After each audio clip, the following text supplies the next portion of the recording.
کوئی پوچھے نہ حسین سے کہ جذبے دروں سے ظلم کو فی النار کر دیا، جذبے دروں سے ظلم کو فی النار کر دیا، خون جگر سے کربلا گلنار کر دیا، نیند آ گئی، نیند آ گئی آگ کے شعلوں میں لیٹ کر، خود سو گیا حیات کو بیدار کر دیا،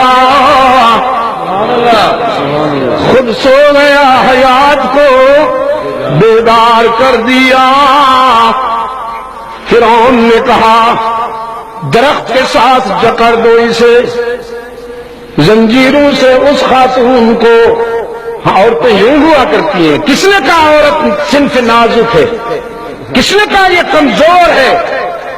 اس وقت کمزور ہے جب میدے کی ہو کے رہ جائے، اور جب یہ نظر و فکر و نظر کا سفر کرتی ہے تو پھر کئی مردانگیاں اس کے قدم پہ قربان ہوا کرتی ہیں۔ جکڑا گیا ایک درخت کے ساتھ، تیر ٹھوکے جا رہے ہیں اس کے جسم تیر۔ وفرعون ذی الاوتاد الذین طغوا فی البلاد، وفرعون، قرآن نے ذی الاوتاد اس لیے کہا ہے، وہ یاد دلایا کہ تیر ٹھوکے اس خاتون کے جسم میں، اور وہ کیا کہتی ہے؟ ربی اللہ ربی اللہ ربی اللہ۔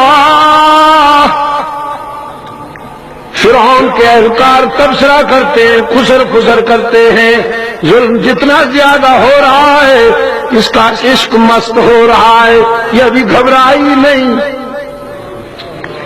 اسے کنفیوز کیسے کیا جائے، کنفیوز کیسے کیا جائے؟ تجویز آئی، اس کی شیر خوار بچی ہے، شیر خوار بچی، اس کے سامنے زیرہ سا مانتا ہے ہار جائے گی، شیر خوار بچی کو لایا گیا، دودھ پینے والی بچی کو لایا گیا۔ رحمت للعالمین صلی اللہ علیہ وسلم نے فرمایا 3 بچے ہیں جو اس سن میں بولے، ایک عیسیٰ اپنی والدہ کی تقدیس پر بولا، ایک عزیز مصر کا بچہ، گھر کا بچہ جو سیدنا یوسف کی تقدیس پر بولا، اور ایک یہ بیٹی جو اپنی ماں کو ہمت دلاتے ہوئے کہتی ہے یا اماں اصبری اصبری یا اماں لا تجزعی فإن اللہ بنا لنا بیتا فی الجنہ۔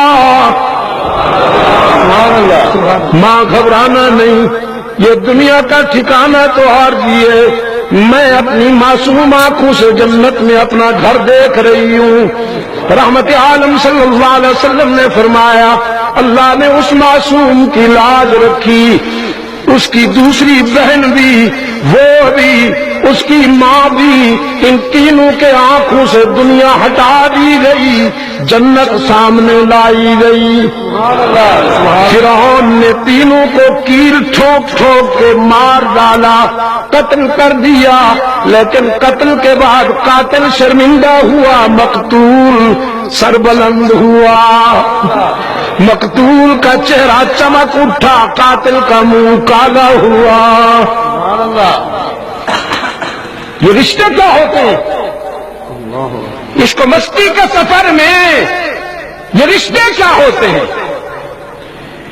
انہیں تو اقبال بتان وہم و گماں کہتا ہے۔